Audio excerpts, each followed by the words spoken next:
The title of the story today is Padre Pio in Brazil. But how can that even be? Because Padre Pio practically never left his monastery.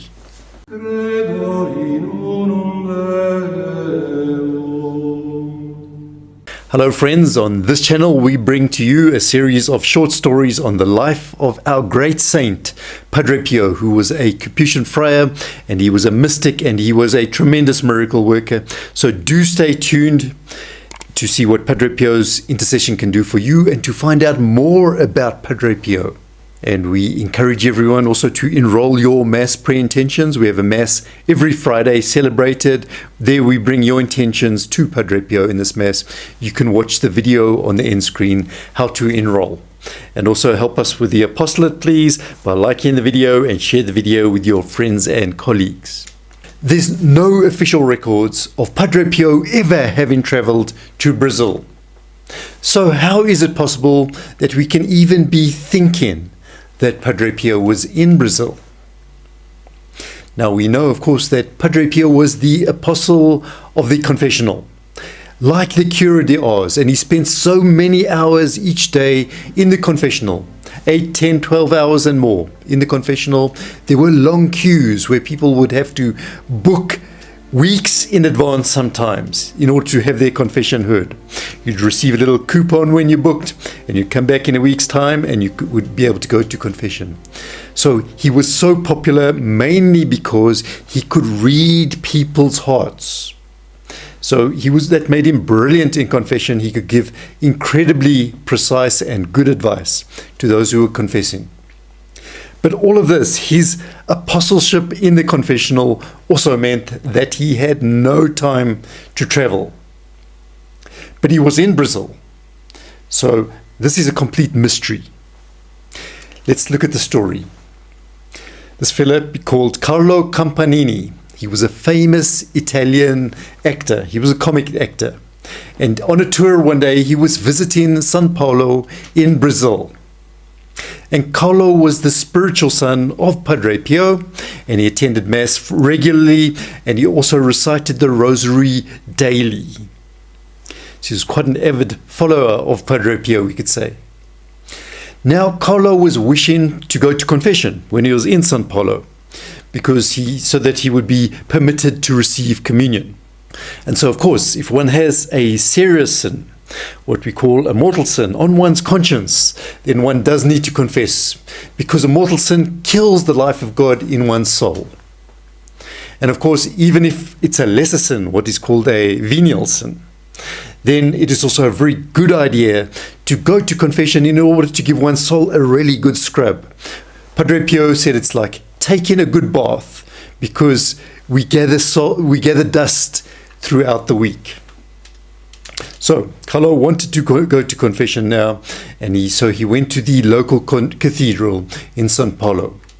But when he entered the cathedral, he was somewhat dismayed because there was a very long queue in front of him.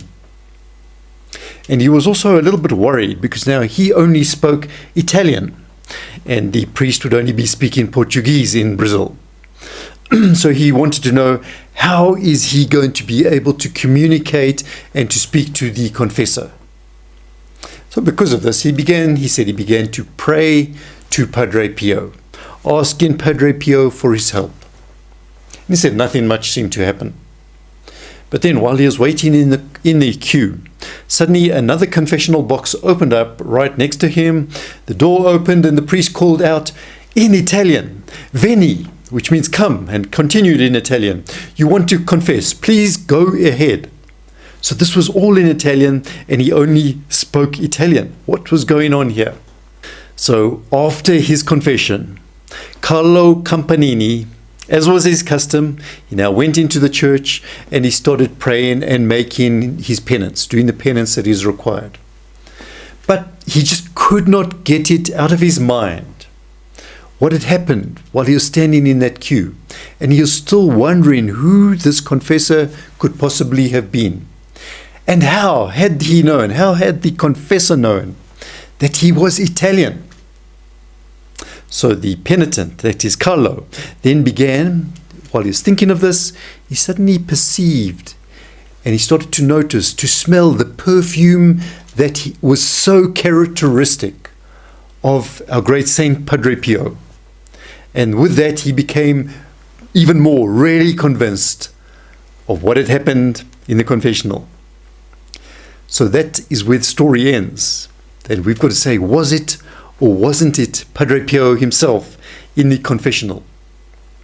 Now, obviously, Padre Pio, because of humility, would not want to be taking glories for the sort of miracle himself. So he wouldn't boast about it or let it on that it was him. Sometimes people were lucky and they were able to trick an answer out of him because he couldn't lie if they put a question in a certain way. But we have these facts. He spoke Italian, and he knew that the penitent Carlo spoke Italian. And there was the fragrance of Padre Pio as well. Plus, Carlo was the spiritual son of Padre Pio. So from this, perhaps we can draw the conclusion, what sort of chance? There was a pretty good chance that Padre Pio had bilocated to São Paulo in Brazil. And then coming up in a future video, we'll be looking at certain petitions to Padre Pio, petitions of Padre Pio. So what are some of the urgent needs in the world and in the church today? So we can all bring these petitions to Padre Pio. And please do enroll your mass prayer petitions and just watch the video on the end screen how to do that. And do support us in our Padre Pio apostolate as well.